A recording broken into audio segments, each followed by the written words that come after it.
Hello guys and welcome to the channel. Today I'll show you how you can scan QR codes by the Motorola G13.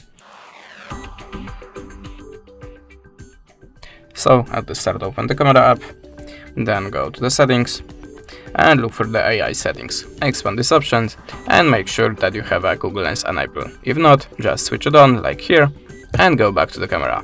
Then in the photo section, how you can see there we have a Google Lens icon, so tap on it, add the permissions to the camera and just show the QR code to your device.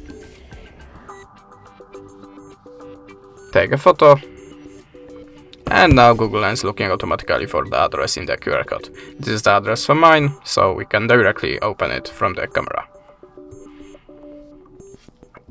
And how you can see, it's worked perfect. That's it. Thanks for the watching, leave us a subscribe or a comment, and remember to visit our site. Goodbye.